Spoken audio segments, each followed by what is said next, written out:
नमस्कार, मैं रफी और आप देख रहे हैं डीएनए इंडिया।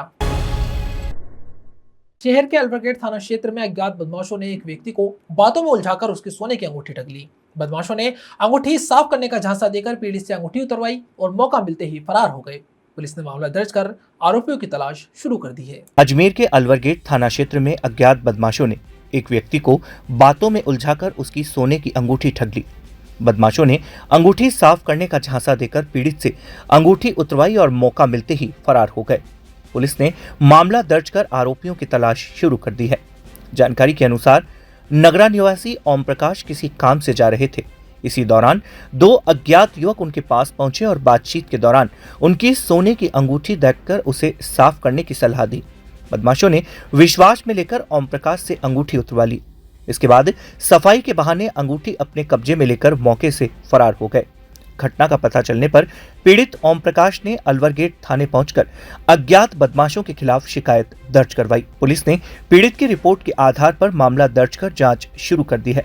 वारदात के बाद अल्बर्गेट थाना पुलिस घटनास्थल और आसपास लगे सीसीटीवी कैमरों की फुटेज खंगाल रही है। फुटेज के आधार पर आरोपियों की पहचान करने का प्रयास किया जा रहा है।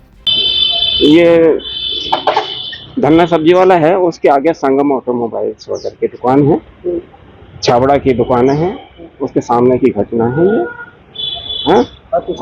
हाँ, तो उन्होंने मुझे कहा कि भाई इसे गोरखपुर जाना है, इसको मैं खाना वाना खिला दूँ। तो उसने उस गड्डी में से 500 रुपए के 2 नोट निकाल के दिए और मेरे को कहता है कि मैं इसको खाना खिला के अभी आता हूँ 10 मिनट में, और आप मेरा यहाँ पे इंतजार करिए।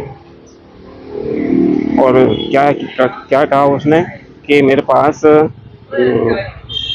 ये 500 के नोट की जो गड्डी है उसके लिए आप, क्योंकि नोट काफ़ी हैं, तो आप सिक्योरिटी दे दीजिए कुछ। तो उसने मेरे हाथ में अंगूठी देखी कि ये दे दो मेरे को, तो दे दी मैंने। कितने ग्राम की अंगूठी थी आपकी? 10 ग्राम की। क्या कहा था उन्होंने? कहाँ जाने की नोट थी आपकी? वो मेरे को कह रहा था कि मैं ये गोरखपुर जाएगा, मैं इसको खाना खिला के ला रहा हूँ, अभी आता हूँ। कितने बजे घटना है ये है 11:15 साढ़े 11 के बीच। Delhi world public school Ajmer में शनिवार को 2 दिवसीय inter school model united nation MUN 4.0 2026 का भव्य शुभारंभ हुआ। One people one planet theme पर आधारित इस राष्ट्रीय स्तर के आयोजन में देश भर के 13 प्रतिष्ठित विद्यालय के करीब 250 छात्र प्रतिनिधि वैश्विक और राष्ट्रीय मुद्दों पर मंथन करने के लिए एक मंच पर जुटे। कार्यक्रम ने अजमेर को शिक्षा नेतृत्व और वैश्विक चिंतन के केंद्र के रूप में नई पहचान दी। Delhi world public school DWPS Ajmer में शनिवार को 2 दिवसीय inter school model united nations MUN 4.0 2026 का भव्य शुभारंभ हुआ। One people one planet theme पर आधारित इस राष्ट्रीय स्तर के आयोजन में देश भर के 13 प्रतिष्ठित विद्यालयों के करीब 250 छात्र प्रतिनिधि डेलीगेट्स वैश्विक और राष्ट्रीय मुद्दों पर मंथन करने के लिए एक मंच पर जुटे। कार्यक्रम ने अजमेर को शिक्षा, नेतृत्व और वैश्विक चिंतन के केंद्र के रूप में नई पहचान दी। उद्घाटन समारोह की मुख्य अतिथि सोडा जयपुर के पूर्व सरपंच एवं युवा नेतृत्व की प्रेरक हस्ती छवि राजावत रही। दीप प्रज्वलन के साथ कार्यक्रम का भव्य शुभारंभ हुआ। इसके बाद विद्यालय की उपलब्धियों पर आधारित प्रेरक वीडियो, रंगारंग सांस्कृतिक प्रस्तुतियां और MUN 4.0 की औपचारिक शुरुआत ने पूरे माहौल को उत्साह से भर दिया।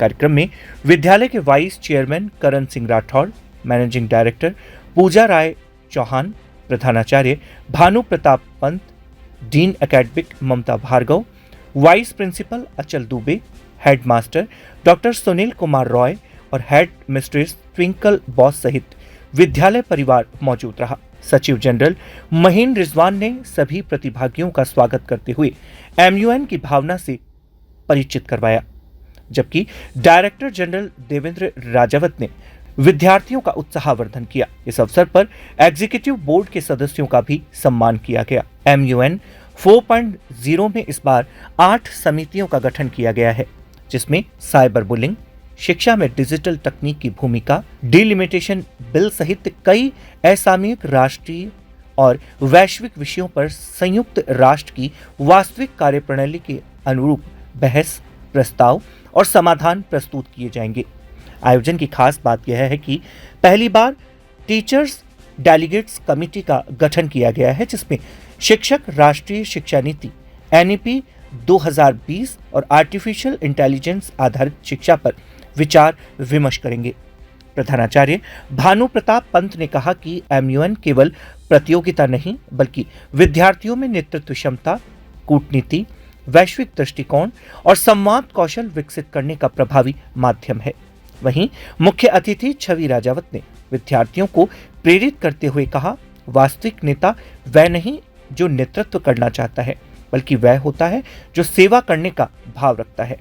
उन्होंने युवाओं से सहयोग, संवाद और सहभागिता के साथ आगे बढ़ने का आह्वान किया।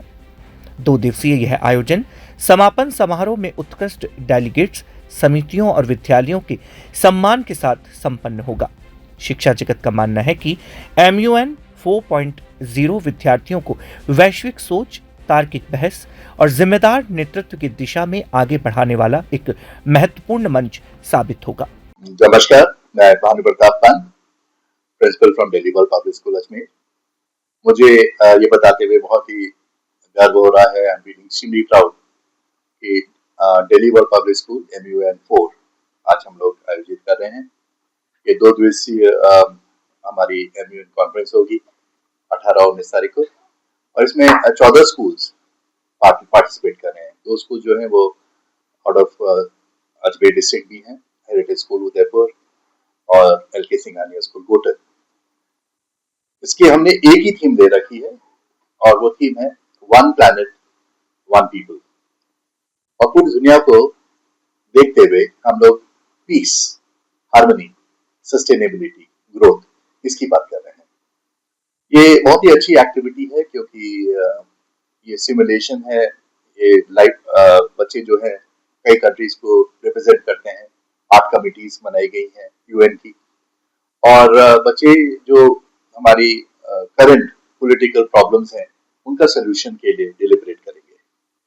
आज की जो चीफ गेस्ट हैं वो मिस छवि राजावत, जो कि सोडा की एक्स फॉर्मर सरपंच हैं, म्यूजिक से पढ़ी हुई हैं, ग्रासरूट लेवल से जुड़ी हुई हैं, क्योंकि भारत अभी भी गांव में बसता है और जब तक गांव का विकास नहीं होगा पूरा भारत का विकास नहीं हो सकता है। तो उन्होंने अपनी सारी जिंदगी जो है गांव के उत्थान के लिए समर्पित कर दी है। एक बहुत अच्छी एजुकेशन के बाद, MBA करने के बाद, जो घर की प्रॉब्लम है, रोजगार की प्रॉब्लम है, एग्रीकल्चर की प्रॉब्लम है, पानी की प्रॉब्लम है, उसमें उन्होंने अपना जीवन समर्पण कर दिया है। UN के अंदर भी उन्होंने बहुत बातें की है। तो हम we could not have expected for a better chief guest. और कल जब इसकी क्लोजिंग सेरेमनी है तो हमारे SP साहब हर्षवर्धन जी वो प्रिसाइड करेंगे and the celebration has begun. Thank you very much. DWPS ने मुझे यहाँ पे बुलाया and I am so grateful to them, क्योंकि यहाँ के जो बच्चों से मिलके, यहाँ की लीडरशिप से मिलके, फैकल्टी मेंबर्स से मिलके मुझे बहुत ही अच्छा लगा। और जो सेंसिटिविटी एंड मुझे लगता है जो एम्पैथी और ग्राउंडेडनेस जो हमारे बच्चों में होना चाहिए, युवाओं में होना चाहिए, वो मुझे देखने को मिली एंड उससे मैं बहुत खुश हूँ। क्योंकि मेरा मानना है कि एक अच्छा इंसान बनना आज के समय में बहुत ज़रूरी है। और मुझे लगता है कि DWPS में और जो दूसरे स्कूल्स यहाँ पे भाग ले रहे हैं MUN में, वो मुझे लग रहा है कहीं ना कहीं उन बच्चों में है and I was thrilled to see it. और ये जो प्रोग्राम है आज का MUN, it is very important कि हमारे युवा पीढ़ी को, बच्चों को ये एक्सपीरियंस हो एंड मैं चाहूँगी कि और बच्चों के लिए ये प्लेटफॉर्म्स उपलब्ध हो, क्योंकि इसमें इतनी चीज़ें सीखने को मिलती है एक इंसान को, स्पेशली इस एज में, क्योंकि आप पढ़ लिख रहे हैं लेकिन उसके साथ साथ जो जिंदगी में आगे जाके नेगोशिएट करने की जो चीज़ है, दूसरों को सुनने की आदत जो हमें होनी चाहिए है, sensitivity and empathy towards other people, वो मुझे लगता है MUN जैसा एक प्लेटफॉर्म है बच्चों के लिए जो वो उपलब्ध कराता है। सो आई एम थ्रिल्ड कि यहाँ के बच्चों को, और जो भी बच्चे दूसरे स्कूल से आए हैं, इतने सारे स्कूल से आए हैं, वो देख के मुझे खुशी हुई and thanks to their schools as well कि उन्होंने अपनी बच्चों को, स्टूडेंट्स को यहाँ पे भेजा, टू द पेरेंट्स। क्योंकि दूसरे स्कूल में जाना, दूसरी जगह, जोग्राफिकल लोकेशन में जाना थोड़ा मुश्किल हो जाता है एंड मुझे बहुत ही अच्छा लगा देख के कि इतने सारे लोगों ने पार्टिसिपेट किया और एक ही स्कूल से इतने। तीर्थराज पुष्कर में चोरों के हौसले इस कदर बुलंद हो गए हैं कि उन्होंने अब भगवान के घर को भी नहीं बख्शा। पुष्कर सरोवर के कृष्ण घाट स्थित प्रसिद्ध नर्मदेश्वर महादेव मंदिर में देर रात अज्ञात चोरों ने चोरी की वारदात को अंजाम देते हुए मंदिर में स्थापित चांदी का छत्र चोरी कर लिया। घटना से श्रद्धालुओं में गहरा आक्रोश है और क्षेत्र में सुरक्षा व्यवस्था को लेकर सवाल खड़े हो गए हैं। तीर्थराज पुष्कर में चोरों के हौसले इस कदर बुलंद हो गए हैं कि अब उन्होंने भगवान के घर को भी नहीं बख्शा। पुष्कर सरोवर में कृष्ण घाट स्थित प्रसिद्ध नर्मदेश्वर महादेव मंदिर में देर रात अज्ञात चोरों ने चोरी की वारदात को अंजाम देते हुए मंदिर में स्थापित चांदी का छत्र चोरी कर लिया। घटना से श्रद्धालुओं में गहरा आक्रोश है और क्षेत्र में सुरक्षा व्यवस्था को लेकर सवाल खड़े हो गए हैं। मंदिर के पुजारी गिरिराज मुखिया ने बताया कि प्रतिदिन की तरह सुबह जब वे भगवान की पूजा अर्चना करने पहुंचे तो मंदिर में लगा चांदी का छत्र अपनी जगह से गायब मिला। छत्र गायब देखकर उनके होश उड़ गए। इसके बाद मंदिर परिसर की जांच की गई लेकिन छत्र का कोई पता नहीं चला। घटना की जानकारी तुरंत पुष्कर थाना पुलिस को दी गई। पुजारी के अनुसार चोरी हुए चांदी के छत्र की कीमत करीब 15 से 20 हजार रुपए आकी जा रही है। उन्होंने बताया कि छत्र श्रद्धालुओं की आस्था का प्रतीक था और वर्षों से भगवान नर्मदेश्वर महादेव के मंदिर में स्थापित था। चोरी की इस घटना से धार्मिक भावनाओं को ठेस पहुंची है। घटना की सूचना मिलते ही पुष्कर थाना पुलिस मौके पर पहुंची और मंदिर परिसर का निरीक्षण किया। ये है जी, कल रात को 10 बजे तक तो हमारा बच्चे वो नीचे बैठे थे। उसके बाद में महादेव जी का बड़ा अष्ट धातु का छत्र था। यह तीसरी बार चोरी हुआ है इस मंदिर में रात को। तो मैंने FIR दर्ज कराई है पुष्कर थाने में। पुलिस आई मौके पे? हाँ जी, मौके पे ASI साहब आए, उन्होंने फोटोग्राफी वो की थी और जांच का आश्वासन देके मैंने। कितना रुपए का छत्र था? और देखो जी, ये कम से कम 15 से 20 हजार रुपए का छत्र था। अच्छा, कोई छोटी बड़ी चीज नहीं है, बहुत बड़ा था। महादेव जी के ऊपर श्रृंगार में सबसे। यहाँ रुकते एक छोटे से ब्रेक के लिए, जल्द हाजिर होंगे खबरों के नए सफर के साथ। कैंसर बीमारी ही ऐसी है, चिंता तो होगी ना। लेकिन अब अपनी चिंता को बदलो विश्वास में, क्योंकि आदिनाथ कैंसर मेडिसिटी में है रेडियोथेरेपी, कीमोथेरेपी और कैंसर सर्जरी के उपचार के साथ आधुनिक सुविधाएं भी। विजिट करें आदिनाथ कैंसर मेडिसिटी एट चाची आवास अजमेर।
नसीराबाद से लोकल ट्रेन में सवार होकर अपने गृह नगर विजयनगर लौटते हुए एक युवक के साथ शुक्रवार को दर्दनाक हादसा हो गया।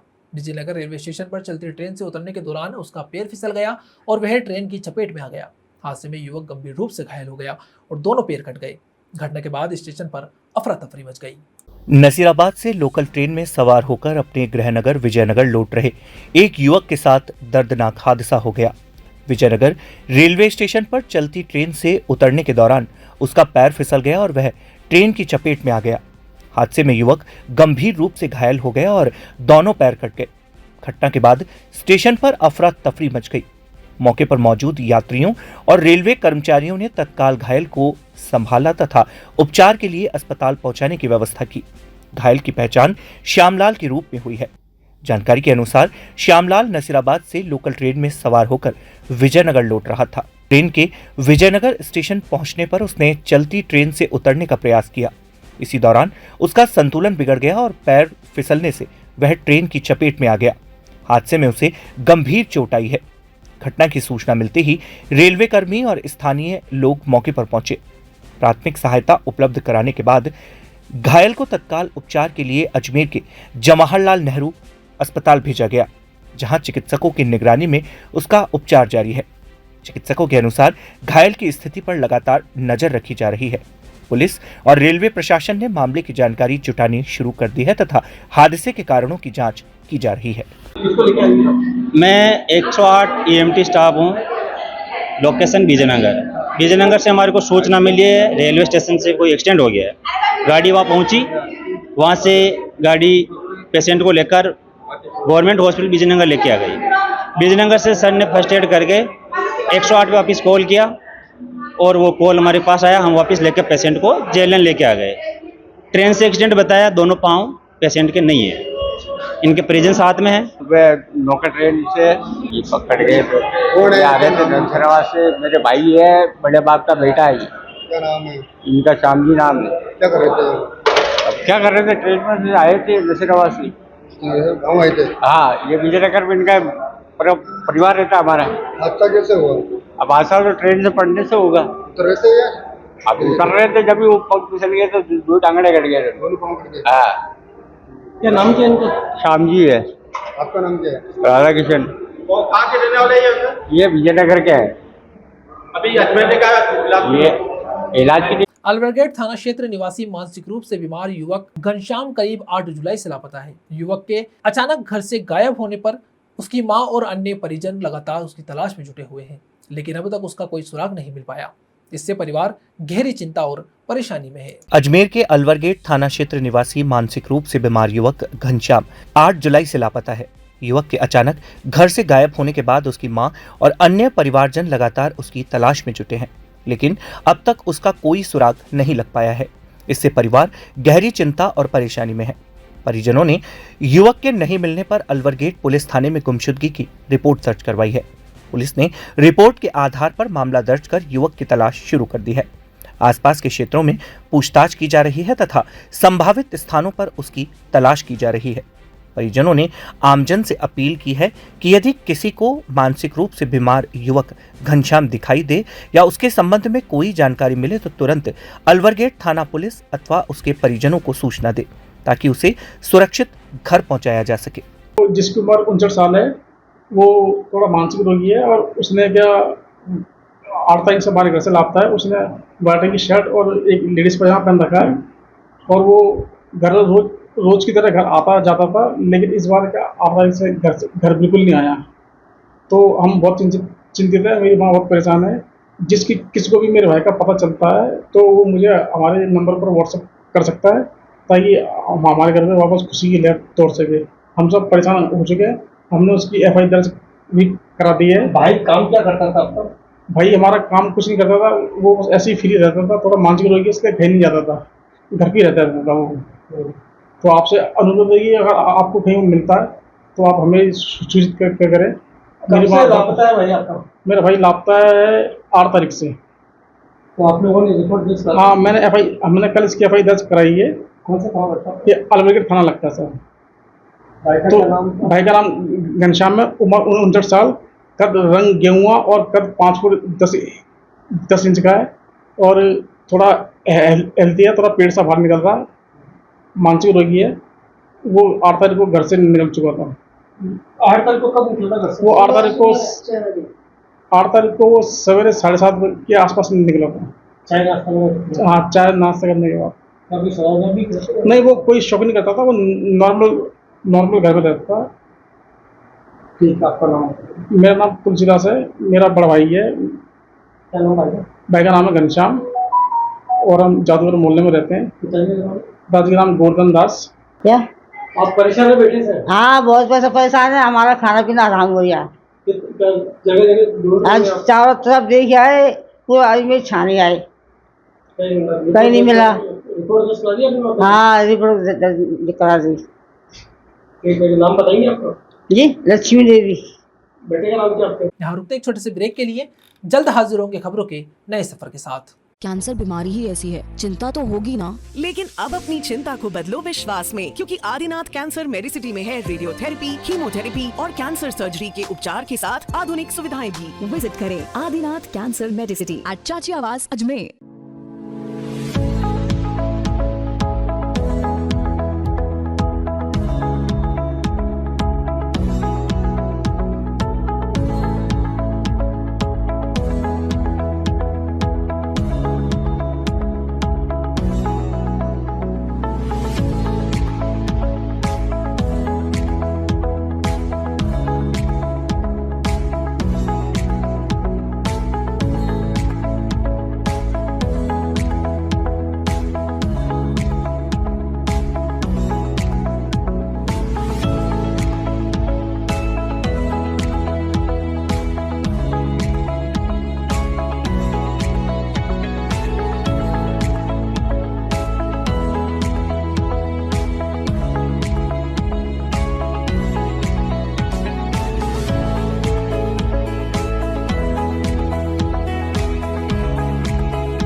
जिला कलेक्ट्रेट सभागार में शनिवार को जिला स्तरीय समिति डीएलसी दरों के निर्धारण एवं समीक्षा को लेकर महत्वपूर्ण बैठक आयोजित की गई। बैठक में पुष्कर विधायक एवं राज्य सरकार के कैबिनेट मंत्री सुरेश सिंह रावत ने अधिकारियों के साथ विभिन्न मुद्दों पर विस्तार से चर्चा करते हुए निर्देश दिए कि डीएलसी दरों पर निर्धारण करते हुए किसानों, काश्तकारों, आमजन एवं सभी वर्गों के हितों का विशेष ध्यान रखा जाए ताकि किसी भी वर्ग पर अनावश्यक आर्थिक बोझ नहीं पड़े। जिला कलेक्टर सभागार में शनिवार को जिला स्तरीय समिति डीएलसी दरों के निर्धारण एवं समीक्षा को लेकर महत्वपूर्ण बैठक आयोजित की गई। बैठक में पुष्कर विधायक एवं राज्य सरकार के कैबिनेट मंत्री सुरेश सिंह रावत ने अधिकारियों के साथ विभिन्न बिंदुओं पर विस्तृत चर्चा करते हुए निर्देश दिए। डीएलसी दरों का निर्धारण करते समय किसानों, काश्तकारों, आमजन एवं सभी वर्गों के हितों का विशेष ध्यान रखा जाए ताकि किसी भी वर्ग पर अनावश्यक आर्थिक बोझ नहीं पड़े। बैठक में मंत्री रावत ने कहा कि हाल ही में उनकी विधानसभा क्षेत्र के कई किसान एवं काश्तकार उनसे मिले थे। उन्होंने बताया कि विभिन्न क्षेत्रों में डीएलसी दरों में काफी असमानता देखने को मिल रही है। कहीं दरें आवश्यकता से अधिक है तो कहीं अपेक्षाकृत कम है, जिससे लोगों को जमीन की खरीद फरोख्त, पंजीयन एवं अन्य राजस्व संबंधी कार्यों में आर्थिक कठिनाइयों का सामना करना पड़ रहा है।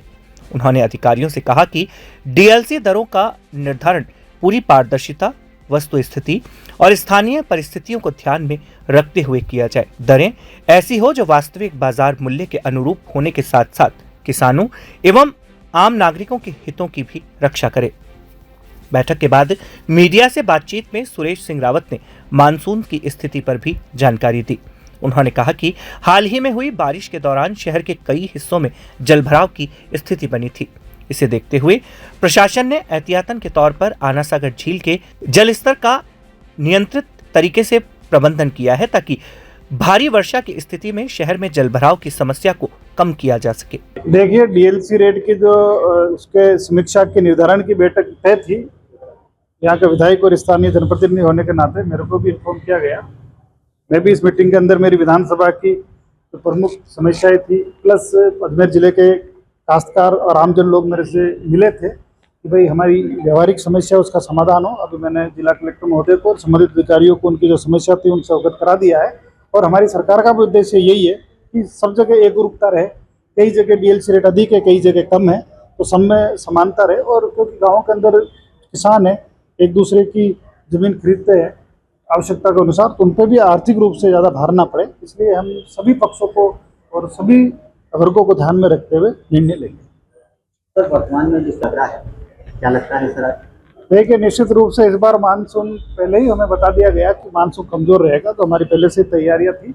लेकिन अभी मौसम विभाग ने कहा है कि 21 तारीख से वापस मानसून सक्रिय होगा और हमें पूर्ण विश्वास है कि इंद्र देवता राजस्थान पर मेहरबान होंगे और हमारे जलाशय पुनः पिछली बार की तरह भरेंगे। जहाँ आस है वहाँ वास है, उम्मीद हमें रखनी चाहिए। एक तरफ तो झील संरक्षण योजना शुरू की हुई है, करोड़ों रुपए पानी की तरह बहाए जा रहे हैं सरकार को। वहीं आना सागर की होती दुर्दशा, मरती मछलियाँ, पानी का लेवल उसका कम कर दिया गया, क्या इसको लेकर सरकार कुछ कर रही है या आप? देखिए, निश्चित रूप से हमें दोनों पक्षों को देखना होगा, क्योंकि बरसात के समय जब बारिश आ जाती है, बाढ़ की स्थिति बन जाती है। आपने देखा होगा कि पिछली बार भी भयावह मंजर जहाँ 3 लोगों की जान पे आफत बनाई थी। तो अगर हम आना सागर का पानी लेवल कम नहीं करेंगे तो मानसून चल रहा है, अत्यधिक बारिश आ जाएगी, बाढ़ की स्थिति हो जाएगी, तो वो ज़्यादा दिक्कत देगी। लेकिन सर, इसमें ड्रेनेज सिस्टम को बेहतर क्यों नहीं बनाया जा रहा है, जबकि आना सागर एक विकल्प क्यों? देखिए, निश्चित रूप से ड्रेनेज सिस्टम बेहतर बने, इसके लिए हमारी सरकार काम कर रही है। अभी भी हमारे फ्लड के अंदर पैसा आया था, उसके अंदर हम योजना बना रहे हैं। चाहे कितना ही पैसा लग जाए, अजमेर को हम इस समस्या से निजात दिला के रहेंगे। अभी कुछ दिन पहले मोरसागर जो डैम आपका तैयार किया जा रहा है, उसको लेके ग्रामीणों का यहाँ पे विरोध देखने को मिला। देखिए, निश्चित रूप से कुछ समस्या उनकी वाजिब है, क्योंकि वहाँ पे बाजार दर बहुत है, डीएलसी रेट कम है, उनको मुआवजे की भी समस्या है, उनके घर भी जा रहे हैं। पर उनको मैंने आश्वस्त किया है कि आप चिंता ना करें, सरकार उनके साथ है, किसी के साथ हम अन्याय नहीं करेंगे। अगर उनका एक्विजिशन में घर आ रहा है तो हम वैसे ही उनको घर बना के देंगे, हम उनको मुआवजा भी देंगे, अलग से हम कॉलोनी बसाएंगे, और जो उनकी भूमि है उसका उचित उनको मुआवजा मिले, इसकी भी व्यवस्था हम करेंगे। किसी का भी अहित ना हो, किसी को भी हमारी सरकार बेघर नहीं करेगी। सरकार का उद्देश्य यही है, जन कल्याण की अगर सरकार होती भी वही है कि लोगों को रोजगार दे, लोगों के घर बसाए, लोगों की सुविधा का ध्यान रखे। हमारी भजनलाल जी की सरकार है, उनकी सर्व सुविधा का ध्यान में रखते हुए उनकी मंशा के अनुसार ही हम आगे काम करें। अजमेर देहात कांग्रेस कमेटी के नवगठित संगठन की पहली बैठक शनिवार को अजमेर स्थित भगचंद की कोठी में आयोजित हुई। बैठक की अध्यक्षता अजमेर देहात कांग्रेस कमेटी के अध्यक्ष एवं किशनगढ़ विधायक डॉक्टर विकास चौधरी ने की। अजमेर देहात कांग्रेस कमेटी के नवगठित संगठन की पहली बैठक शनिवार को अजमेर स्थित भागचंद की कोठी में आयोजित की गई। बैठक की अध्यक्षता अजमेर देहात कांग्रेस कमेटी के अध्यक्ष एवं किशनगढ़ विधायक डॉक्टर विकास चौधरी ने की। बैठक में संगठन को मजबूत बनाने, बूथ स्तर तक कांग्रेस को सक्रिय करने तथा आगामी पंचायत एवं निकाय चुनाव की तैयारियों को लेकर विस्तृत चर्चा की गई। इस अवसर पर नवनियुक्त पदाधिकारियों को नियुक्ति पत्र भी वितरित किए गए और उन्हें संगठन की मजबूती के लिए पूरी निष्ठा से कार्य करने का आह्वान किया गया। बैठक को संबोधित करते हुए डॉक्टर विकास चौधरी ने कहा कि कांग्रेस संगठन को गांव-गांव और प्रत्येक बूथ तक मजबूत किया जाएगा। उन्होंने पदाधिकारियों से कहा कि वह जनता के बीच जाकर उनकी समस्याओं को सुने और सरकार की जनविरोधी नीतियों को उजागर करे। उन्होंने कहा कि कांग्रेस कार्यकर्ताओं की मेहनत और जनता के विश्वास के दम पर आगामी चुनावों में पार्टी मजबूत प्रदर्शन करेगी।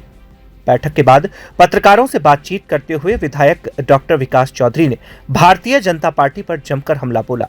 उन्होंने आरोप लगाया कि भाजपा सरकार भ्रष्टाचार में पूरी तरह डूब चुकी है और प्रदेश में विकास कार्य ठप पड़े हैं।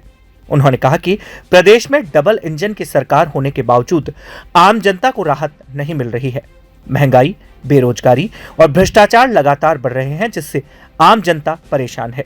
उन्होंने कहा कि भाजपा सरकार हर मोर्चे पर विफल साबित हुई है और अब प्रदेश सहित अजमेर जिले की जनता कांग्रेस की ओर उम्मीद भरी नजरों से देख रही है। जनता परिवर्तन चाहती है और कांग्रेस ही प्रदेश को बेहतर नेतृत्व दे सकती है। आज जिला कार्य समिति की प्रथम बैठक है। सारे जो नए पदाधिकारी बने हैं उनको आज नियुक्ति पत्र दिया है। सारे कांग्रेस के पूरे जिले के वरिष्ठ नेता यहाँ आए हैं। हमारे प्रभारी जी चेतन लुडी से लगा के रघु शर्मा जी, नसीम अख्तर जी, सम्मान्य नाथुराम जी, महेंद्र जी गुजर, धर्मेंद्र राठौड़ साहब, भूपेंद्र राठौड़ साहब, शिव प्रकाश गुर्जर जी, तमाम लोग मंच पे आए हैं। निश्चित तौर पर कांग्रेस में एक ऊर्जा का संचार होगा और यहाँ ऐसी जगह पार्टियाँ जो जगह भागचंद की कोठी जैसी जगह पे केवल भारतीय जनता पार्टी के लोग यहाँ मीटिंग करते थे। आज पहली बार कांग्रेस की मीटिंग यहाँ हुई है। कार्यकर्ताओं में उत्साह है, ऊर्जा का संचार है और जिस प्रकार से आप बता रहे थे कि अभी कोर्ट ने भी सरकार को लताड़ा है कि आपसे चुनाव नहीं हो पा रहे हैं तो चुनाव हम करा लेंगे। भारतीय जनता पार्टी और उनके लोग लगातार डर रहे हैं, चुनाव से भाग रहे हैं। उनको चुनाव कराना पड़ेगा और मैं दावे के साथ कह सकता हूं कि पूरे अजमेर ज़िले में कांग्रेस पार्टी का परचम लहराने वाला है। चाहे पंचायती राज चुनाव हो, चाहे निकाय चुनाव हो, निश्चित तौर पर कांग्रेस बड़ी मजबूती से अजमेर ज़िले में चुनाव लड़ेगी। देखिए, जो विरासत में जो आपको मिला है कुछ यहाँ पर कांग्रेस के अंदर, तो उसको कैसे मानते हैं आप देहात में? मैं सौभाग्यशाली हूँ कि मैं कम समय में ही मुझे राहुल गांधी जी ने विश्वास मेरे पे रखा और उन्होंने संगठन सर्जन के माध्यम से मुझे कांग्रेस पार्टी का जिलाध्यक्ष बनाया और इस जिले का एकमात्र विधायक होने के नाते मेरी जिम्मेदारी भी बढ़ती है और उस जिम्मेदारी को मैं कैसे बखूबी से निभा सकूं, मैं गांव-गांव जाकर, बूथ-बूथ जाकर कांग्रेस पार्टी के जो पुराने लोग हैं उनसे मिलूं, उनके पगतली में, उनके घर की पगतली में पैर रखूं, ये मेरा लक्ष्य है और मुझे पूरी उम्मीद है कि मैं उन तक पहुंचूंगा, उनको पुनः कांग्रेस पार्टी के विचार से जोड़ने का काम करूंगा और जो राहुल गांधी जी की लड़ाई है उस लड़ाई को हम सब लोग मजबूत करने का काम करेंगे। धरातल पर कांग्रेस अभी फिलहाल क्या स्थिति है? निश्चित तौर पर जब बड़ा परिवार होता है तो छोटी मोटी बातें होती है, लेकिन अब मुझे विश्वास है कि कांग्रेस पार्टी बड़ी मजबूत है, एकजुट है, संगठित है और आम जनता, आम जन भी कांग्रेस पे बड़ी टकटकी लगाई कि देख रहा है, क्योंकि कांग्रेस का राज जन कल्याण का राज था और भारतीय जनता पार्टी का राज केवल भ्रष्टाचार में डूबा हुआ है, अखंड में डूबा हुआ है। लोग नज़रें हमारे पे गड़ाए हुए हैं कि कब इनका राज आए और कब सुशासन इस प्रदेश में आए, इस देश में आए। डबल इंजन की सरकार पूरी तरह फेल हो चुकी है, इसलिए लोग कांग्रेस की तरफ बड़ी नज़र लगाए के देख रहे हैं। मैं आप सभी पत्रकार बंधुओं का भी आभार प्रकट करता हूं कि इतनी संख्या में आप आए हो। खबरों के सफर में अब सिर्फ इतना ही, फिर हाजिर होंगे खबरों के नए सफर के साथ। तब तक के लिए दीजिए इजाजत। नमस्कार।